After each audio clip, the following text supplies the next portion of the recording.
Hello friends, দেব coaching সেন্টারে সবাইকে স্বাগত।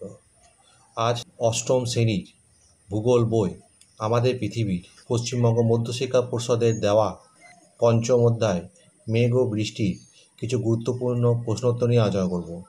4 মান 5। দেখো, আজকের প্রশ্ন, বিভিন্ন প্রকার মেঘের সংক্ষিপ্ত পরিচয় দাও, বিভিন্ন প্রকার মেঘের বৈশিষ্ট্য আলোচনা করো। এর উত্তরে প্রথমে লিখবে উঁচু আকাশের মেঘের বিবরণ। 1 নম্বর পয়েন্ট দেবে উঁচু মেঘ। সমুদ্রপৃষ্ঠ থেকে 6150 থেকে 12300 মিটারের মধ্যবর্তী উচ্চতায় বায়ুমণ্ডলে যে মেঘ দেখা যায় তাকে উঁচু মেঘ বলে। বৈশিষ্ট্য অনুসারে এই মেঘকে 3 ভাগে ভাগ করা যায়, যথা 1 নম্বর পয়েন্ট দেবে সিরাস। ক্ষুদ্র ক্ষুদ্র তুষারকণা দ্বারা গঠিত এই সাদা মেঘ দেখতে অনেকটা মাছের আঁশের মতো বা পেঁজা হালকা তুলোর মতো।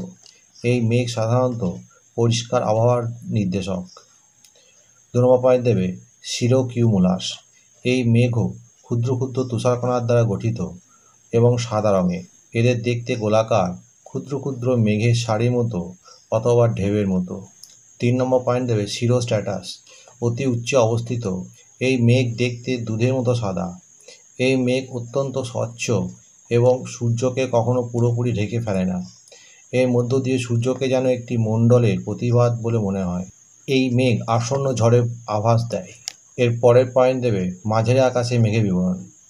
মাঝারি মেঘ পয়েন্ট দেবে লিখবে সমুদ্রপৃষ্ঠ থেকে 2460 মিটার থেকে 6150 মিটারের মধ্যবর্তী বায়ুমণ্ডলে যে মেঘ দেখা যায় তাকে মাঝারি মেঘ বলে। এই মেঘ সাধারণত 2 রকমের হয়। 1. Alto cumulus. এই মেঘ গোলাকার পশম গুচ্ছের মতো ধূসর রঙের। আকাশে এরা সাধারণত বিচ্ছিন্নভাবে অবস্থান করে এবং এদের মধ্য দিয়ে নীল আকাশ দৃষ্টিগোচর হয়। সাধারণত এই মেঘ পরিষ্কার আবহাওয়ার সূচনা করে। 2 নম্বর পয়েন্ট দেবে অল্টোস্ট্র্যাটাস। এই মেঘ আকাশে ঘন চাদরের মতো অবস্থান করে। এর মধ্য দিয়ে সূর্যকে ঘষা কাঁচের মধ্য দিয়ে তাকালে যেমন দেখায় সেই রকম অস্পষ্ট দেখায়। এই মেঘ প্রবল বৃষ্টির সূচনা করে এবং এই বৃষ্টি বহুক্ষণ ধরে চলে। এর পরে পয়েন্ট দেবে নিচু আকাশের মেঘের বিবরণ। নিচু মেঘ ভূপৃষ্ঠ থেকে 2460 মিটার উচ্চতা পর্যন্ত বায়ুমণ্ডলে যে মেঘ দেখতে পাওয়া যায় তাকে নিচু মেঘ বলে।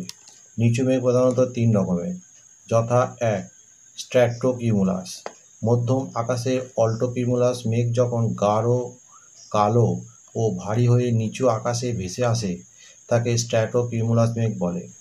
এই মেঘ দেখতে গোলাকৃতি, যার একদিকটা উজ্জ্বল ও অপর দিকটা অন্ধকার। এই মেঘ নাতিশীতোষ্ণ অঞ্চলে শীতকালে সমগ্র আকাশ ঢেকে ফেলে প্রবল বৃষ্টিপাত ঘটায়। 2 নম্বর পয়েন্ট দেবে স্ট্র্যাটাস। ভূপৃষ্ঠে কয়েকশো মিটার উচ্চতায় ঘন কুয়াশার মতো ধূসর বর্ণের এই মেঘ সমগ্র আকাশকে চাদরের মতো ঢেকে রাখে। চলাচলের পথে উঁচু নিচু ভূভাগকে আবৃত রেখে অনেক সময় এই মেঘ পর্বতারোহী ও ভ্রমণকারীদের বিপদে ফেলে। 3 নম্বর পয়েন্ট দেবে নিম্বোস্ট্র্যাটাস।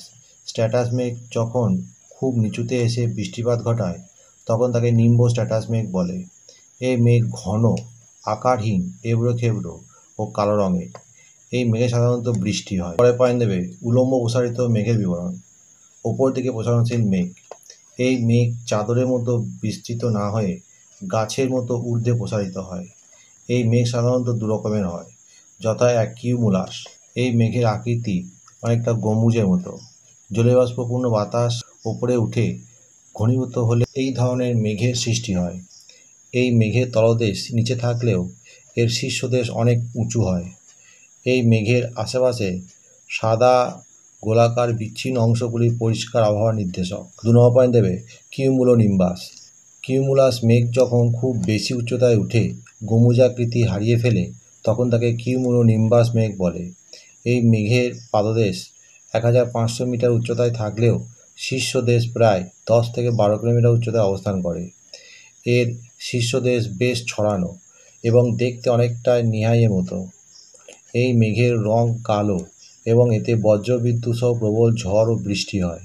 সময় সময় এই মেঘে শিলাবৃষ্টিও হয়। তোমরা এই ছবিটা এখানে এঁকে নেবে। 2 নম্বর প্রশ্ন দেখো, শৈলক্ষেপ বৃষ্টি সম্পর্কে আলোচনা করো।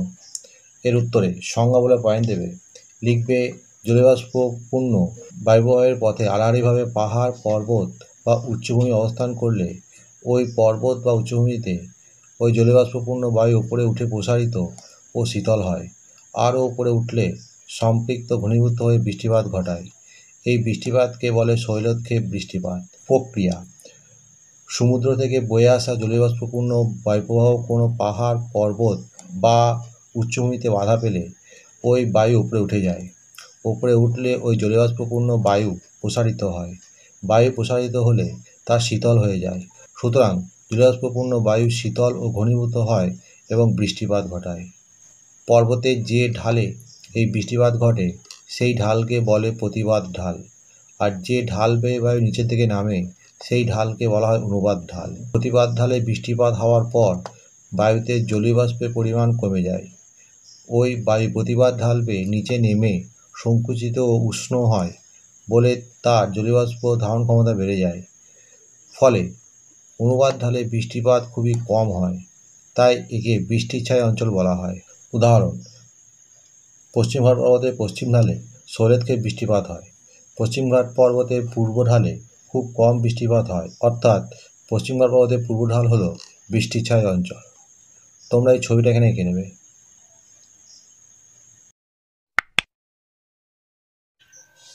বন্ধুরা, এখানেই শেষ করছি। পরবর্তী ভিডিওতে আবার দেখা হবে।